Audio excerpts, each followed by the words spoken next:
Shalom, Kahalo Yahweh, Bahashim Yahushai, Bahashim Rakakodash, double honors to the elder apostles and older bishops of GMS, including the elders that came before them that taught us this truth. And shalom and salutations to all the brothers out pushing the word of truth and the sincerity of the hopeful elect tabernacle of David. I'm the brother Yashawan back with the World War III daily update. Shalom and salutations to you as well. All right, so we're going to keep this short. We didn't do it yet. I tried to, but today's going to be a shorty. All right, so we'll start right here. Start at the back end, Revelation 11 and 14. The second woe, which is World War II, is past. And behold, the third woe, World War III, cometh quickly. All right, we're not there yet, but after Vladimir and the Russians launched these offensives that could go down any moment, right? And according to the Canadian prepper here, the name of this video, he says that World War III starts Friday. Let me see. Let me see if I can get that.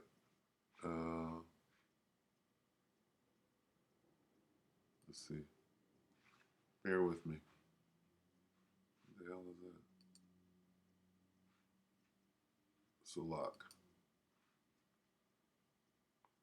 I just want to show that for the sake of showing. Where is it? Oh, he changed it. Everything can change this Friday. Yesterday it said World War III starts Friday, so he changed that. Alert, top NATO generals meet in 48 hours. So let's hear what he has to say anyway. This was 16 hours ago yesterday. Yeah, he changed that. Everything can change this Friday. It was World War III starts Friday, were his words. So he'd been a little double-minded. Here we go. Hi, folks. Canadian Prepper here. All right, guys, this is it. We have about 48 hours until we are unequivocally at war with the Russians. Now, 32 chiefs of defense from all the NATO states, including Finland and Sweden, who are not NATO members yet, but this is foreshadowing, of course, are going to be converging on U.S. Ramstein Air Base on January 20th to talk about how they are going to fight the Russians. Guys, this is big. In the same week, we have two other meetings happening. We have a meeting with the top dog in the U.S. military, not the top dog, but next to Lloyd Austin is Mark Milley, okay, head of the Joint Chiefs of Staff, meeting with the commander of Ukrainian Armed Forces, Zaluzny, on the border of Poland and Ukraine at a secret location. That meeting is transpiring as we speak. This is something that hasn't happened before.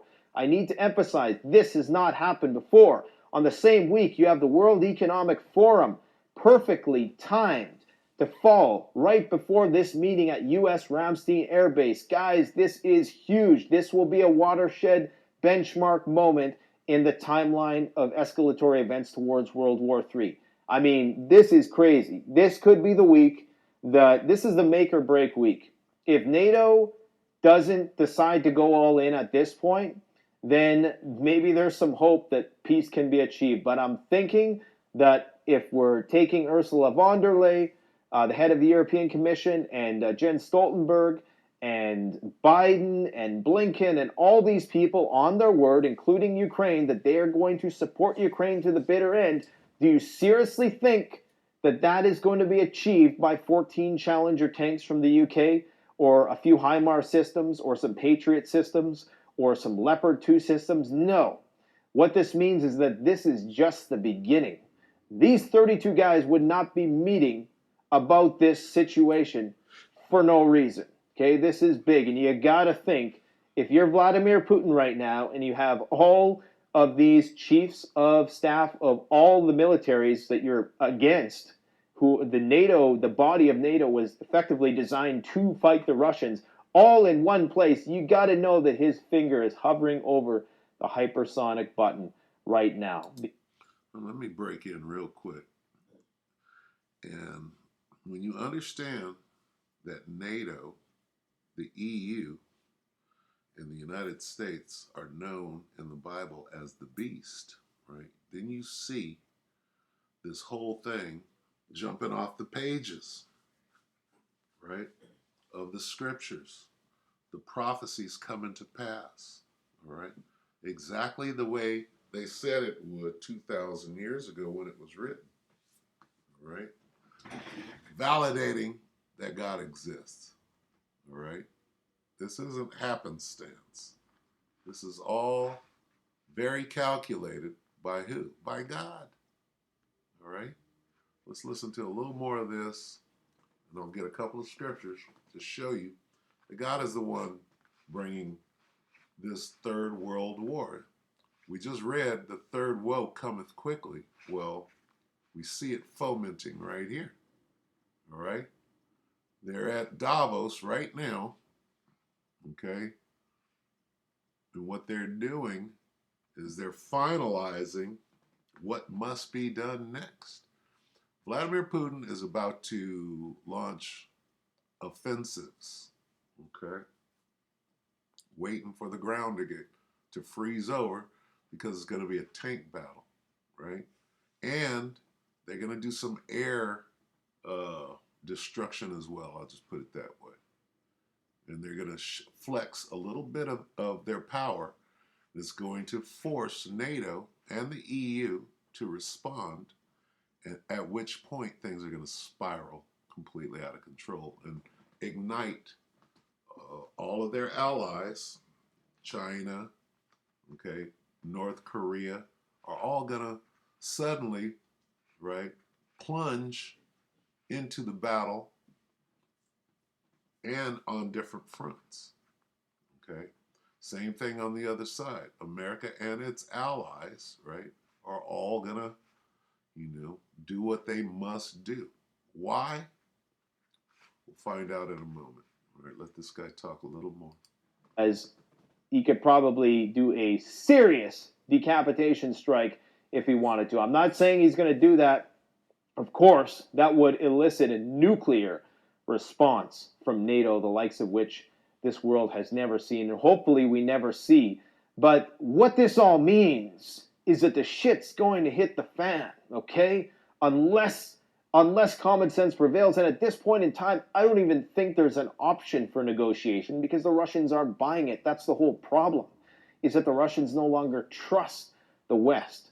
And this could be the point, the inflection point in the conflict, because they couldn't just do this right from the start. Imagine February 24th. The U.S. immediately says, we're going to send HIMARS, we're going to send Patriots, and the UK is like, okay, we're going to send tanks, Germany's going to do this. What do you think would happen? The next day, a big bomb would be dropped, okay? And you'd have guys in hazmat suits out looking for people who've survived the blast. That's what would happen. So this is incremental. This is mission creep. This is slowly tiptoeing in. Mission creep, as it's called. Because right now this is an attritional war, and apparently the Ukrainians have a higher burn rate than the Russians. That means they are losing more troops and resources in this attritional campaign. This is why they're reaching out for support. And we've been told time and time again that the Russians are running out of weapons. Well, it doesn't seem like they are at this point in time. And in fact, the Russians are going to be expanding their military, as we've been saying for the longest time, and they're very clever in how they're wording this. One thing you got to hand it to the Russians, and I don't speak to this from a place of preference, is that they're very good with the English language. They're very just good with linguistically, period, in terms of their propaganda campaigns. I mean, the Z campaign was genius. I mean, just one letter to symbolize the whole operation. I mean, that campaign in itself is genius. But the way they euphemistically term everything from like special military operation to now they're saying we're going to mobilize, we're going to expand our forces by 2026. What they probably aren't saying is that 99% of that is going to come in the next 6 months. And maybe that extra 1%, we're going to keep on recruiting because 1.5 million, of course, is only the beginning. Now, we got a lot of stuff to talk about today. If you don't think that we're in a hot war with the Russians, leave it to our Davos correspondent, I talked about Davos, didn't I? The three meetings happening this week: the World Economic Forum at Davos, the meeting with Milley and Zaluzny on the Ukrainian border, and these 32 chiefs of staff meeting in Ramstein Air Base. This is a week for the World War III ages. Now, let's hear what Ian Bremmer, the correspondent in Davos, has to say via Yahoo Finance. Okay, so what this guy is about to say, first of all, you got to understand who he is. If he's at Davos, he's one of those top dudes who is in the know on what is going on. He's going to, out of his own mouth, admit that this is a proxy war, letting you know that really what we're watching is World War III. Okay, they haven't declared it yet, but he's about to by admitting this is a proxy war. Okay, this is important. If you don't think that we're in a hot war, this is what all of the heads of state want to say but can't say, because if they said it, shit would change real fast. Listen to this. I think what we have to understand is that the 30 years of peace dividend that the Europeans have benefited from, it's over. And we're not in a cold war with Russia. We're in a hot war with Russia that we're fighting by proxy in Ukraine. But Russia's ability to use disinformation, to engage in cyber attacks against critical infrastructure, to blow up pipelines or fiber, to have proxy engagement and terrorism on the ground in NATO, those are now active threats that Europeans principally are going to have to defend themselves against. That is absolutely underpriced in the market. Underpriced in the market. Yeah, tell me about it. Principally Europeans. Now, the reason why what he just said is so important, number one, he basically confessed, and you don't get to where he is by not being in the know, okay? He basically confessed that we're at war, we're at a proxy war with the Russia. It's not really a proxy war because we're fighting the Russians.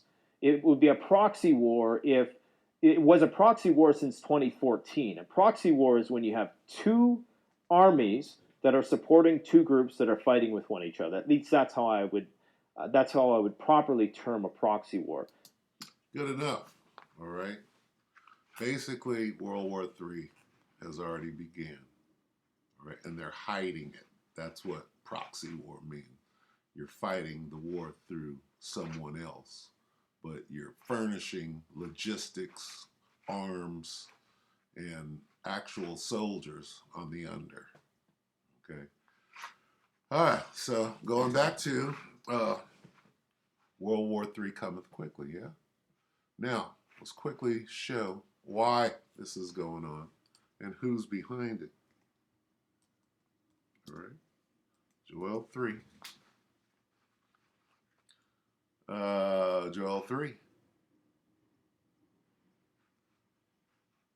Let's start at the top. Joel 3 and 1. For behold, in those days, and in that time, which is talking about now, when I shall bring again the captivity of Judah and Jerusalem, meaning when I'm going to free the 12 tribes of Israel from their slavery, Negroes, Latinos, Native Americans, Seminole Indians, your time in the timeout corner is over.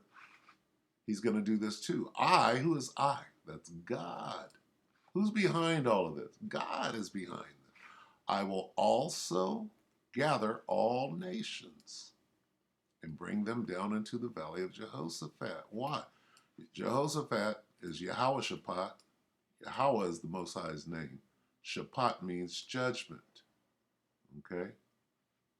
He's going to bring all of the what? Armies. I will gather the armies of the world. Why? Okay? They think that they're fighting to see who's going to be the leader of the New World Order. Vlad is like this, oh no, it's going to be me. The people in Davos is like, oh no, we got this thing set up. Klaus is running shit. Okay? Nope. Who's running it? I. Yahweh Ba'ashim Yahushai is the puppet master. And what he's going to do, he's going to slaughter all the armies of the world. See? There I will judge them. There I will slaughter them. It's an ambush. Okay? Here's the gathering. Joel 3 and 9, proclaim ye this among the Gentiles, prepare war. Who's doing this? God is doing it. The Lord, Yahweh Bashem Yahushua, judges the nations.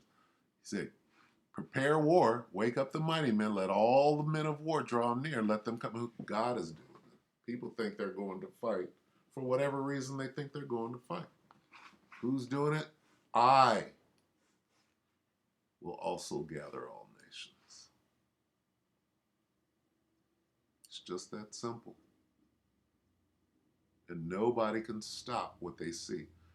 Here comes a train wreck, right? Nobody can stop it. All you can do is watch. If you watch in a knowing fashion, see, we know who's doing it. And we know the outcome. All right, so with that, we'll see you tomorrow for the last update of the week. We want to thank everybody for showing up, and we hope that the elect were edified. You brothers and sisters, with that, shalom.